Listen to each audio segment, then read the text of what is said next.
Okay, our next speaker will be Mr. James Hessert, and I believe James is just about ready. All right, James, come on up. You gotta bear with me.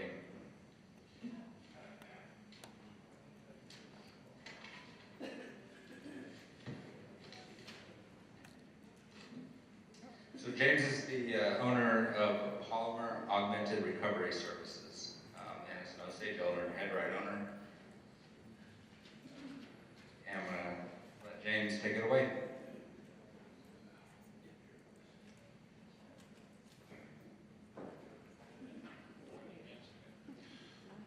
Well, good afternoon. I hope what George said was somewhat intriguing, because we do have to do something about this mineral estate. And what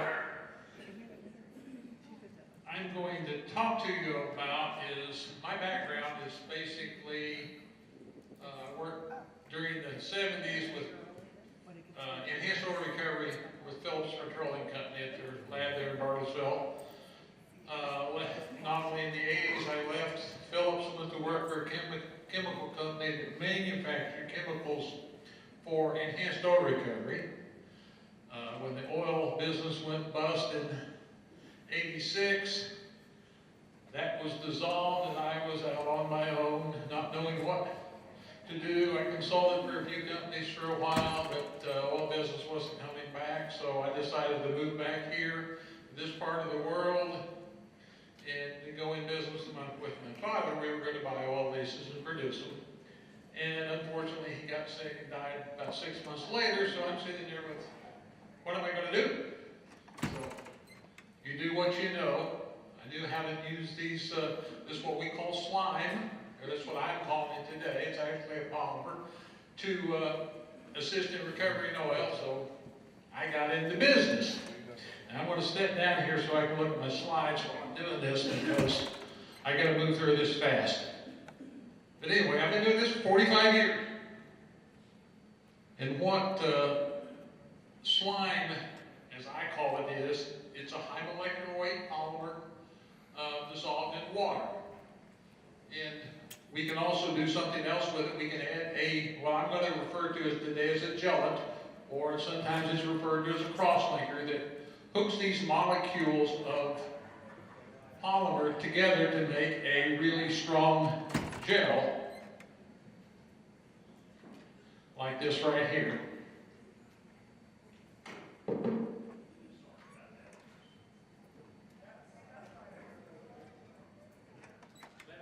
That at one time was water, with just a little bit of chemical added to it. And what this does is, it is injected into wells or into reservoirs and used to divert water either away from a producing well to keep it from coming into a producing well, or in a flooding project, it is used to block off the flow of water where it's going and redirect it elsewhere, where hopefully there's an oil saturation that's higher and produce more oil.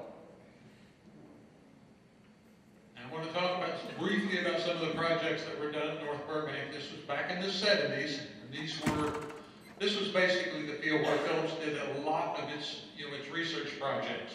But back in the 70s, there was a 160-acre flood done on tracks, half of track 40 and half of track 49. It was a polymer flood where we mixed this polymer chemical, in water, injected into the ground to try to improve recovery of oil. Now, understand that at the time this started, the water flood that existed there, we were producing 100 barrels of water to every barrel of oil we produced. They also did work up in north central Kansas in Arbuckle producing wells to shut off water and recover more oil. A project that also was done over there that never got any notoriety, but we treated with small volume treatments. Several hundred barrels of this gel that I just showed you, put it in injection wells to divert water. Then in the mid-70s, we did what's called a micellar polymer project. We invented a chemical solution that contained a soap or a surfactant, a alcohol, a specific alcohol, water at a specific salinity, and this is somewhat like the guy from KU mentioned project they're doing. We were doing that back in the 70s.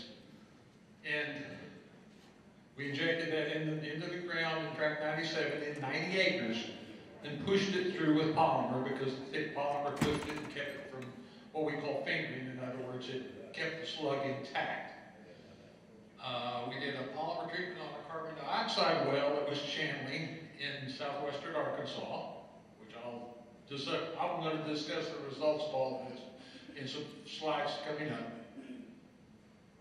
The polymer project in 40 and 49 produced 100,000 barrels of oil with 100,000 pounds of polymer injected. Back then, we figured it cost $3 per pound to put this in the ground. So we basically were adding $3 per barrel of recoverable oil to do this project. Current prices for polymer and this kind of stuff would probably make this fall in the $3 to $3.50 a pound. So the cost of the material hasn't gone up hardly at all.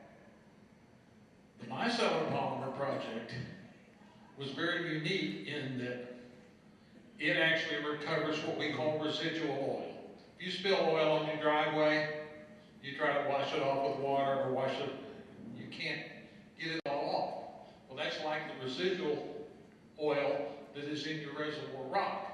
And sometimes it's as high as much as 40% of the pore space. When George was talking about how much oil is left in Osage County, typically by normal operational procedures of water flooding and primary, you're lucky if you get 30% of the oil in place. So that means that there's a tremendous amount of oil still under the ground here. It's not going to be the easiest to get out, but with modern technology, and understand that what I'm talking about was just a smattering of what's been developed over the years, and it's all basically available in public domain now because the patents have all expired on all this stuff. But this micellar project produced 230,000 barrels of oil in 5 years from this 90-acre pilot that was at 100-to-1 water-oil ratio prior to the start of the project. The individual small volume treatments that were done in tract 17 of NBU, when I say small volume, these were 300-400 barrels of gel, this gel put in an injection well. And we did it. We said, we didn't see any results. Well, 5 years after we did it, somebody decided, well, we better go back and look at this. We went back and looked at it, and what we found was that 15 of the 16 wells in tract 17 were still producing economically. Every quarter section around tract 17, over 50% of the wells were shut in as uneconomic. So it didn't do anything dramatic, but it increased all that oil that was made, half of all that oil that was made by those wells was due to this very small amount of money we spent doing these treatments. In the Arbuckle wells, which were up in western Kansas, we get involved in it because some of the major service companies were doing these treatments and they were showing promise, but they weren't lasting very long. And we found that the polymer was being produced back out of the wells after it was injected. We developed these cross-link gels to keep it from coming back. And as you can see, made about 100,000 barrels with 11 wells that we treated with what we'll call the Phillips process. Dropped the water ratio from 111 average to 21. In the carbon dioxide flood, and remember that there's a big carbon dioxide flood going over at NBU right now. We had carbon dioxide breakthrough directly from an injector to a producer. We did one of those gel treatments on it, we shut it off completely. So at some point in time, the CO2 that's injected out there is going to channel. And when it does, there is a solution to fixing it. In the early 80s, and this is when I was with the chemical company, this American cyanamide, that's what says AMSI up there. Phillips decided to expand the 160-acre polymer pilot to 9 quarter sections, and also use a form of magellan in with a polymer, and they produced 4.5 million barrels of oil with 4.2 million pounds of polymer. So it was, again, a commercial-sized project that was successful, although it wasn't quite as successful as it could have been, because by then I was gone, my boss was gone, all the people that did the original pilot, and they thought they had to redo it in a better way. They used the wrong polymer and whatever. They tried a polymer flood in South Burbank. It did not work at all because they mixed it in brine. All this other injection was in fresh water, which was readily available at North Burbank. I say this simply because every project that I am aware of that is injected in brine has failed, every polymer project. Now, this is a very interesting project. This was in Wagner County in a Dutcher sand. That was an old field that was actually completely plugged out. It was re-drilled with new injectors, new producers, put on flood. They had done a whole bunch of engineering with Core Labs, and that engineering told them that they were going to produce 1,000 barrels a day out of this field. It was about 640 acres total land, as I recall. After they got water filled up, in other words, all the void space was filled up with water, they were at 120 barrels of oil per day, channeling huge amounts of water. My company got called in to look at it. We found that after looking at the core analysis and all the reservoir, they said, this looks exactly like a North Burbank unit. It's got so much high permeability, the water's going to channel. So we convinced them to go in and let us treat some of their injectors. We put, again, this thick gels material into the injectors, about 500 barrels per well. And within 6 months, the production was at 350 barrels a day, with just treating a quarter of the wells. Now, what happened was the engineer that put this in and was the advocate of the original plan, because they had injection pumps that were centrifugal pumps, and they would only go up to a certain pressure. Well, when we plugged off this deep zone, the injectivity dropped substantially, so they were getting not nearly as much water as the plan. So he goes in and he acid fracks all the injectors we treated. Within a few months, they were back to 120 barrels a day. You don't put acid in the Dutcher sand in that area because it basically plugs it up. Western Kentucky, small polymer flood, small project, was incredibly successful. This was done for a company that I had met from here in Oklahoma. We started polymer injection, injected it, got the production up to around 40 barrels a day, and maintained it for over 10 years at that level. They stopped injecting polymer, and the production started falling off. And the reason they stopped injection was because they ran out of what I had originally sold them, which I'd gotten a good price because it was surplus, and it was a while before they had to buy some more, and they bought some more, and they got the production back up. Okay, now this is stuff that happened pretty much after I got in business for myself. We built a little trailer-mounted unit to treat wells. The first work we did was just east of Osage County, in Tulsa County, Bartlesville, Sand, Blood. We went in and treated 4 of the producing wells that were producing all this water.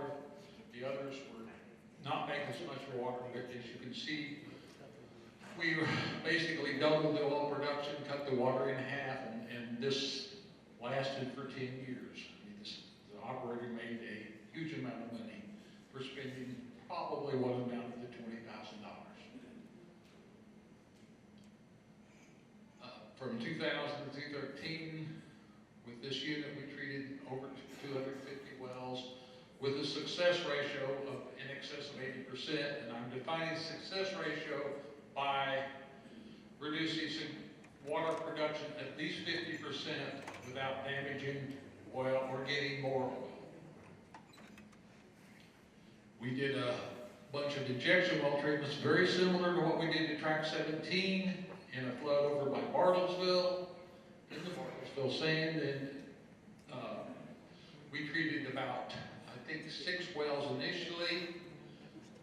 We went from 25 to 70 barrels a day, and this kept his production over 50 barrels a day for 10 years. We have since gone back and done some remedial treatments, and he is still making over 50 barrels a day. And this is a very unique thing, and this may have some experience or some potential here in Osage County. I don't know whether, I know all your older oil people know that at one time there was significant production from the Arbuckle in Osage County. There were some big Arbuckle fields here. Typically the the Arbuckle is what's called a bottom water drive reservoir. You've got oil sitting on top of water in most cases, and when you start producing the well and lower the pressure somewhat, this water does what we call cone. It comes into the well. All of our treatments mitigated that. The producing oil treatments were first developed for Arbuckle wells. What we found is that when we did this well and based on what we learned in Kansas, that doing the treatments without raising the bottom hole pressure significantly was the key to success, to not plug off the oil. There's been a lot of these treatments done by a lot of people that have squeezed off water, a lot of water, but they also squeeze the oil off too. The way we did this job was we put tubing in the well, open-ended with no packer. In other words, so fluid can go out the tubing and into the formation, or it can come up between the casing and the tubing. We used an echometer that was programmed to shoot the fluid level every 10 minutes. We monitored that fluid level, and when we saw it coming up the hole, indicating that the well was plugging off, we reduced the injection rate to maintain that throughout the whole treatment. And as you can see, the results were quite fabulous. Now, when it says up 400 barrels of water per day, that was just what the well was producing. It was not what it was capable of producing. It was capable of producing several thousand barrels a day.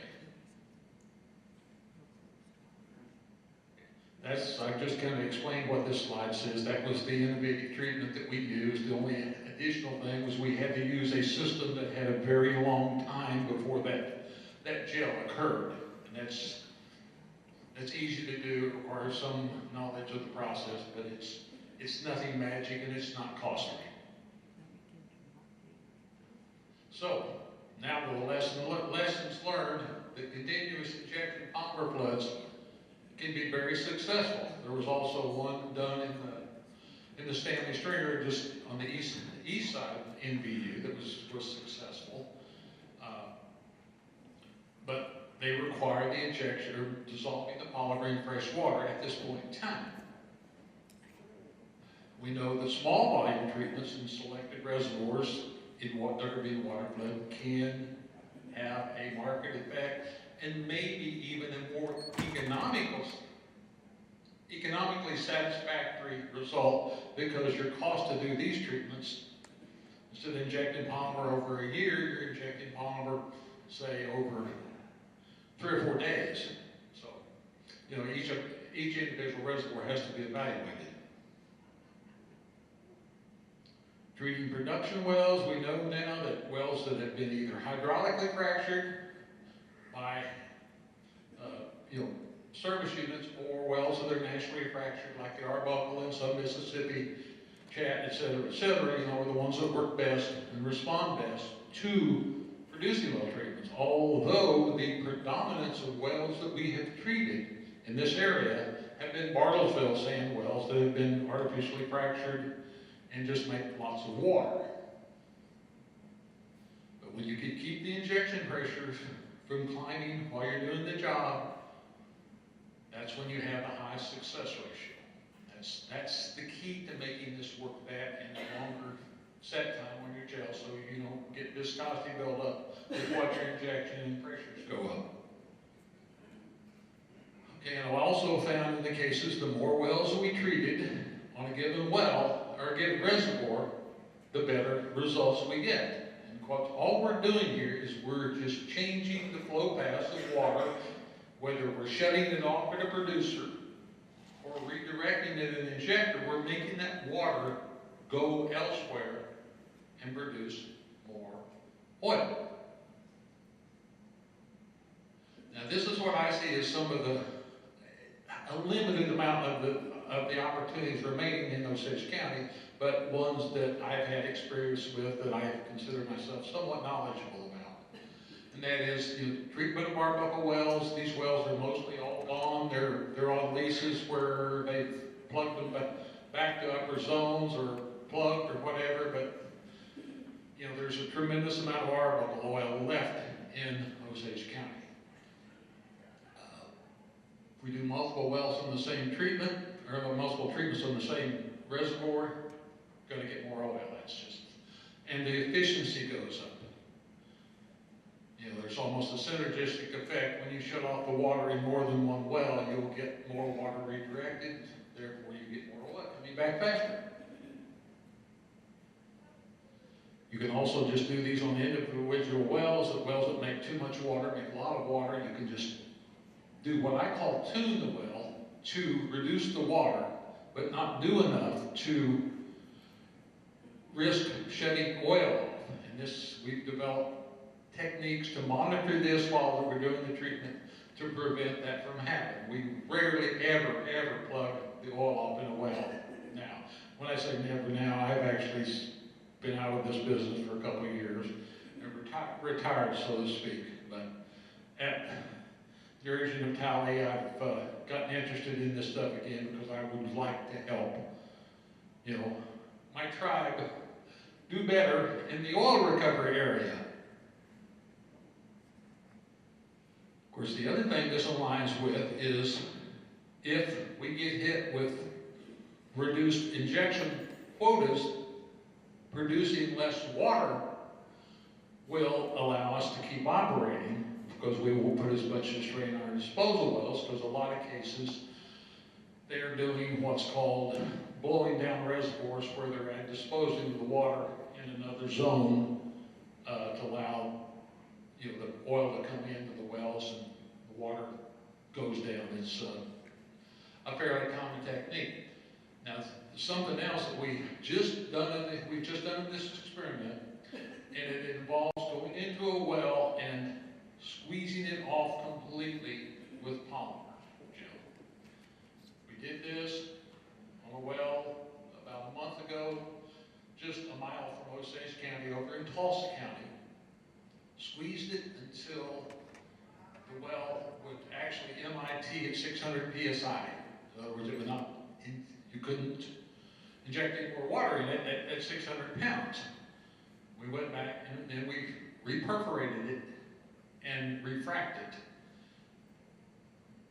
Up to this point, we have taken a well that made no oil prior to and only water. We are making oil now. We haven't been on production long enough to know how much or what's going to happen. But this idea came from when I messed up on a previous well and over-treated it and plugged it off. And we went back and put a small frac job on it, and we ended up going from a barrel and a half of oil and 400 barrels of water to 5 oil and 20 barrels of water. So that's what gave me the idea to try this. It's been a long time trying to get somebody, talk somebody into doing it, but I finally did. And of course, if oil prices were to improve, either the continuous injection or the micellar polymer or a whole bunch of other things that have been developed by, you know, major oil companies and research, you know, would be applicable. At the current oil prices, you know, everything's a little tricky right now. But these polymer treatments can be done fairly inexpensively. The biggest problem, as say like when I was in business, was the treatment chemicals and all were relatively cheap. But the manpower cost, the equipment cost, and all had to, and we weren't doing that many wells, you know, 30 or 40 a year, so to keep in business, we had to charge $10 typically, $2,500 to $3,500 a well to do this, but in any event, under the right set of circumstances and this goes back to what George, on our own wells, we could do this substantially cheaper. Now, going back quickly to what George says, I'm in 100%, well, not totally 100% in agreement, but his concept is the right concept. I think that we have to be very careful that the entity that would end up controlling the actual day-to-day operations of this oil company needs to be basically staffed with as much as we can with knowledgeable people from this area, and that they would operate relative to ones in the Mineral Council and all. They need to be in a supervisory position, not necessarily a functional position, because you actually need people that are specifically knowledgeable in producing oil to do this and to make it work.